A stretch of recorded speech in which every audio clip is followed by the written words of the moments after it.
Hey sports fans, Coach Nick here and welcome to B-Ball Breakdown. Don't miss our post-game show tonight after the Lakers Spurs. It'll be a great one, so get in there. And let's talk about the Nuggets versus Warriors. One of the most scintillating performances from the outside I've seen ever, and I think no one has seen that kind of shooting in a playoff game before. Lots have been covered about that and a lot of highlights, so I'm not going to get into that as much. Clearly there's an issue with their screen and roll defense, but quite honestly, a lot of those shots, the Denver defense had no hope of stopping. They were just hand in the face and knocking them down.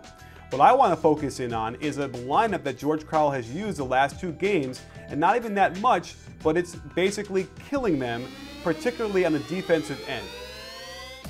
The worst five-man rotation for the Nuggets in this series has been Wilson Chandler, Andre Iguodala, Kostas Koufos, Ty Lawson, and Andre Miller. In their Game 1 win, this lineup was okay, primarily because Andre Miller was scoring out of his freaking mind. However, in Game 2, in only 5 minutes together, they almost did irreparable damage. The first issue Karl has is where to play Andre Miller on defense. They clearly don't want Jarrett Jack blowing by him, and he's too small for everyone else, so he has to guard Harrison Barnes. Meanwhile, Jack blows by a Lawson as if he's standing still. Bogut drops the pass for the layup, and in the scramble, Miller has no hope to get back to Barnes for the three. The Warriors match up much better across the board. In Game 1, Miller abused Barnes in the post. Quick against Barnes. In Game 2, Mark Jackson has underrated defender Klay Thompson pick him up. Thompson does an excellent job and Jack doubles later. Denver swings the ball to Lawson, but he doesn't pull the three like he should. With Curry back in, they put Jack on Miller and shift Klay back to Iguodala. Klay forces Iggy to the baseline and Bogut steps in and takes the charge. Miller now has to guard Curry, and he's way too slow to keep up on this cut across the court. Chandler has to switch out on him, and Curry is vicious on the step back. Lawson had great success attacking the paint in Game 1, but misses a great opportunity to drive past Bogut. Instead, he swings it to Iguodala, a mediocre three-point shooter who jacks up this bad shot.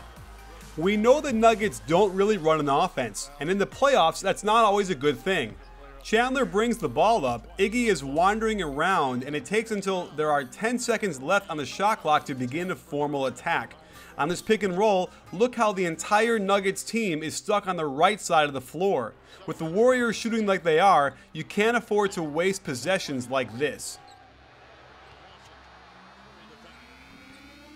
In transition, we get to see Iguodala on Curry. Look how he can contain Curry's drive and deflect the pass with his long arms. But with these Nuggets lined up this way, Andre Miller is the primary help defender, and they get lucky when Bogut drops this pass out of bounds. Defensively, you can see Jack force Lawson to the baseline with Bogut containing.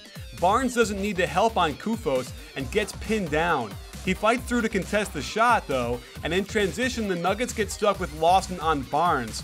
Koufos does the right thing to double. Again, with Miller as the primary help defender here, he's not long or athletic enough to stop this pass from the corner to the wide open Curry three. Normally I might say he was in good position to help, but normal positioning doesn't apply when Curry is on the floor. Brewer checks back in and Lawson goes back to guarding Curry. Screening Curry with the center causes huge problems for Denver. Koufos wants to close out hard to stop the pull-up jumper, but is too slow if Curry crosses him over to the basket. Iggy has to stay home on Thompson, and Chandler isn't that backline defense guy you need.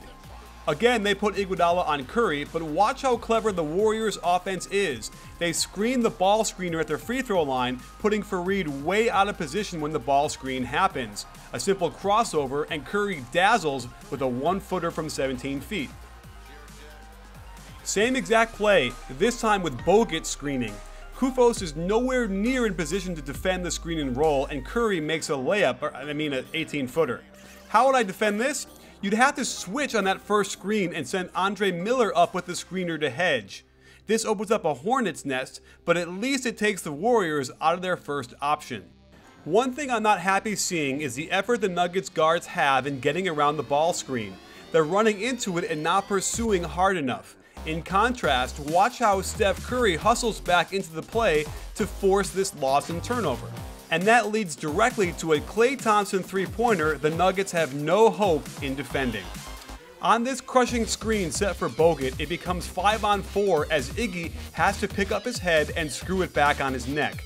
Chandler is too scared to leave Barnes in the corner and doesn't move, giving Harrison Barnes the wide open 3.